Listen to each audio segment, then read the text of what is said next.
Welcome, Hoarders. Today we're going to be playing some more Grand Theft Auto 5, and this Testing Tuesday, we're going to be testing the Vapid Dominator and putting it up against the Vapid Dominator GTX. I believe it should be GTX, I'm pretty sure. Yeah, GTX. Gonna put them up against each other, see what we can do. They're both... Let's just start with the old one. Go through all the stuff with this first. Obviously, it is a Mustang. The other one is also a Mustang, but there's more, how do I explain? There's more of other cars. There's also mixed in with the GTX is Mustang, Charger, and a little bit of Camaro. Like, very little Camaro. But the standard Dominator, to me, looks like just a mashup between several different generations of Mustang. Basically, that's it. It's pretty much like Mustang parts from every different generation, just smashed and made into one big glob of a car, which is probably something you don't expect to hear. I'm going to try to do the vehicle comparison side by side, but first I want to talk about both of them first, separately, before we do the races. I will throw a picture up of what I tried to do with this vehicle. It really didn't turn out the way I wanted to with the blue, so I'm probably going to change the color. I couldn't find the exact rims either. Which is kind of a letdown, but I still do like the car. It is one that I'm not afraid to sell, though. Like, there's no cars that I'm afraid to sell, but there's vehicles that I know I'm never going to sell. This is one of those ones, like the Sand King, to me, that you buy it, you sell it, you buy it, you sell it. I've owned this probably 10 times by now. Usually the color combination that I use for this is the same as the other Mustang that I have in there, the Ellie. It's like the lighter metallic green with the white secondary. I'm probably going to end up, honestly, going back to that. But as far as handling goes, the handling's not terrible. It has quite a bit of oversteer, being that it is a muscle car and it's rear-wheel drive. It has power. Acceleration's not great. Usually, I don't expect it to do good in, like, drag races or anything because, like, I'll demonstrate here. Like every muscle car in the game, you get ready, you let go of the brake, and you're just going to peel out for, like, 10 feet. And then you're going to finally get some grip and then start going. This is maxed out. Every vehicle that I do videos on are maxed out to as high as they can go, under every single category, including bulletproof tires, because every vehicle, you don't want different variables to change results, so I just give every vehicle in the game that I test bulletproof tires, maxed engine, max brakes, max armor, transmission, and turbo. Just all of that stuff. Everything performance-wise that I can. I don't worry about spoilers because I don't really see the point of that. If you're going to have them on, that's what the car is going to be like. I just set them up for my preference, which is to make the cars look as close to the real-life versions as I can. But enough about this. Let's go in real quick and swap to the GTX. Okay, now we're here with the GTX. I really do like this. This does, immediately right off the bat, one of the first things I do want to say, this has much, much better grip. Once it switches second gear, you're gone, pretty much. It's not that quick, though. I shouldn't have used the word gone. It is definitely based on a 2015 Mustang. Probably a bit of the newer ones on there too. But it's definitely that body style that they started. They do the vehicles I was telling you about, the Charger, the Mustang, and the Camaro. Obviously, the taillights, the outer red is Charger, and then it has a bit of the inner red as, like, the... How do I explain this? Like, the inner horizontal red lights are, like, Camaro and Mustang kind of formed into one. I would have to say that the lights and the grille are a mixture between Charger and Camaro. I don't really... There's a bit of Mustang also in the headlights, so that's wrong.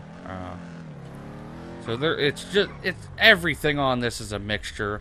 The peripheral, like the side view, that's definitely Mustang, pretty much through and through. It does have a bit of GTR lines to the side of it, like on the doors. I'll throw up a picture now of the one I'm talking about, the 2015 Mustang that I was talking about, that I based this one specific. I'm good at English, I swear. That I based this one off of. I got similar rims. They're not exact, but they're close enough for me. They were, though, under the SUV category, but that doesn't really make any difference other than the different styles that they have. This one, I do believe, has a higher top speed than the standard Dominator. Handling, I haven't really messed around with this one that much, to be honest. Handling wise, oh, it's twitchy. Yeah, it's a bit twitchy. It does definitely have better grip, you can tell, because if I don't hit that car or that one, I'll just do a little demonstration up here at this red light. Perchow. It grips fairly quick. And it goes through the gears quick too, and I like the machine gun sounding exhaust, because it backfires quite a bit while you're doing stuff. I do have the suspension up the whole way. Sorry, I had to burp. Sounded like I was gonna cry. Can't really... Oh, yeah. They do add... Why am I adding two words together? I said add and have at the same time. They did add a new type of interior. I don't think I've seen this in any other car other than this. As of now, I do have, obviously, radio off. I don't want copyright stuff. But I can turn it on, you won't hear anything. You got the flappy paddles, which he obviously doesn't use, but... I don't know. I like the car. I'll probably keep it, but I don't see myself using it a lot. I'm sure I've got other things to say about it, but let's now go over to the test track and put these up against each other. Okay, just so you guys know, the audio in this will be coming from the standard Dominator, which I will probably put, you'll see it. It's the light blue one. I was gonna say I'm gonna put it at the top of the screen, but I don't know where I'm gonna put it right now, so we'll see. Because I think I will probably put it above the GTX during this, just because it will probably be easier than doing the side-to-side comparison that I did before.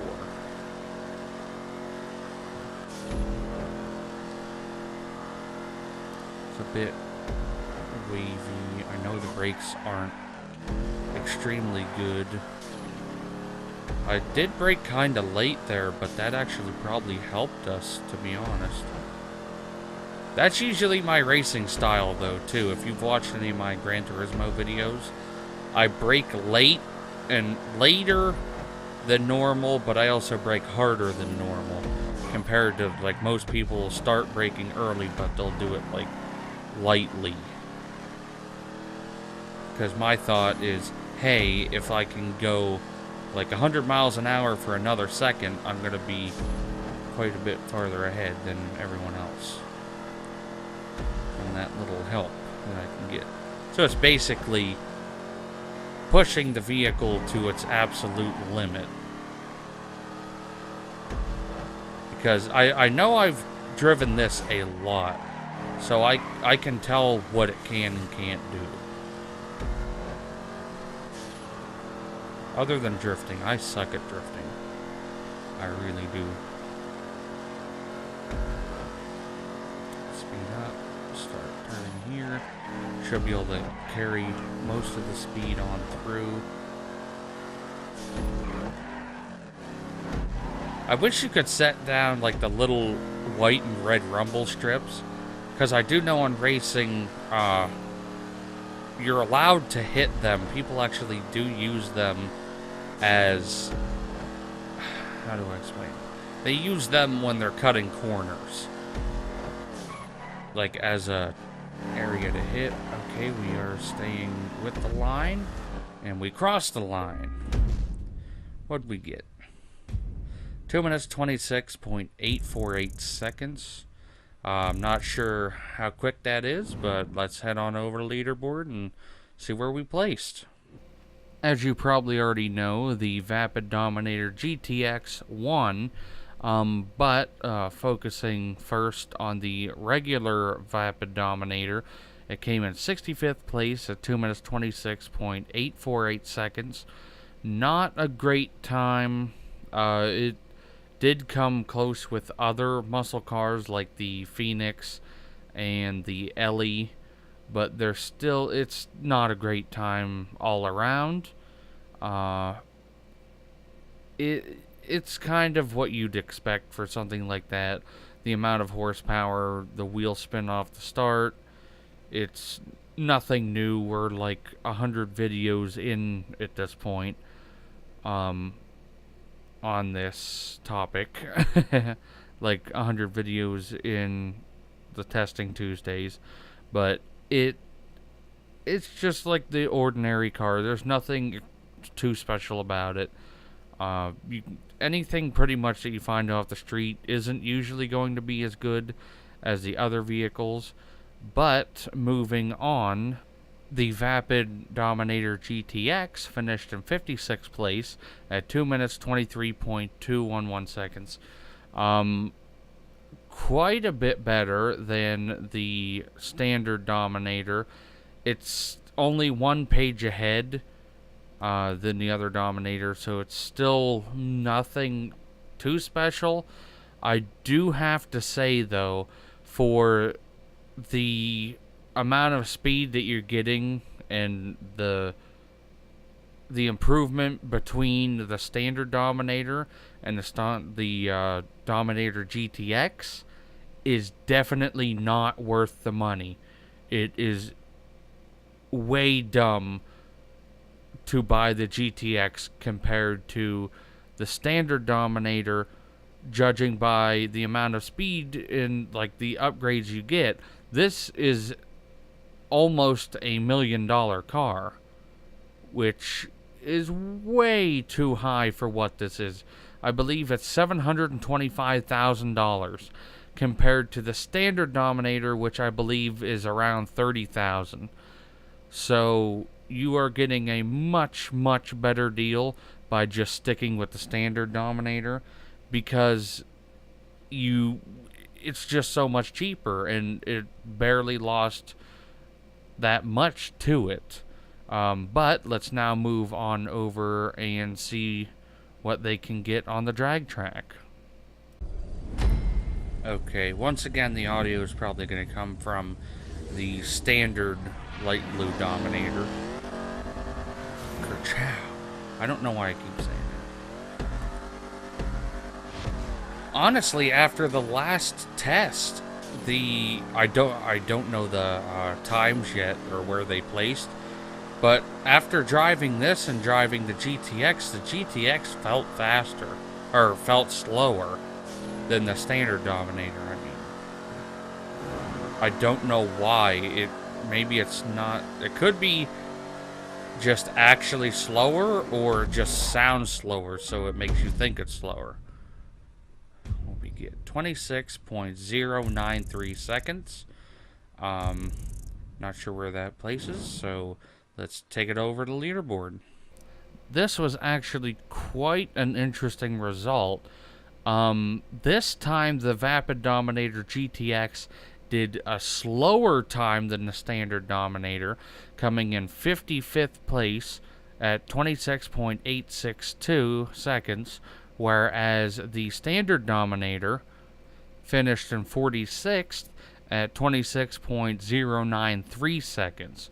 So I do have to admit that I do have to say that I do not recommend the GTX version at all, especially for the money. You're spending way more on the GTX version for absolutely nothing.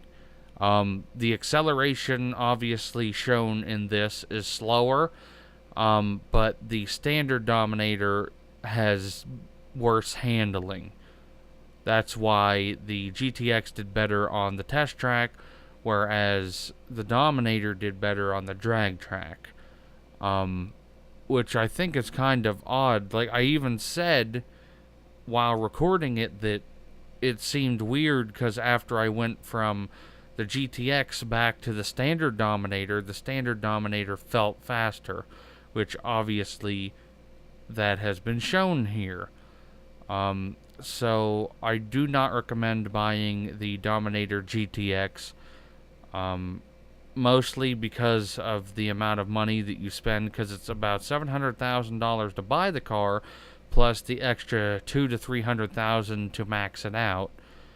So it's at least $1 million car, whereas the other one's around $32,000. Put $200,000 to $300,000 into that, you spend a total of maximum of $400,000 to get a completely maxed out vehicle, whereas that it's just a waste of money, honestly, if you get the GTX, unless you are getting it for the looks, which is the big reason why I even bought it, other than obviously testing it so you guys know if it is worth it or not. I would have to say it's not. But please post in the comments down below a vehicle you would like to see me test in the next episode. As of now, I have one video on deck waiting. It just needs to be edited. It was already recorded a little while ago, of the Ballista versus the Ballista Compact, which should be a fairly good video. I'm actually interested because I don't even remember the times that they got. But remember to post in the comments about what vehicles you'd like to see me test, and I will see you in the next one. I hope you enjoyed the video. And if you did enjoy the video, don't forget to watch one of my previous, next, and related videos, and don't forget to check out my other social medias in the description down below.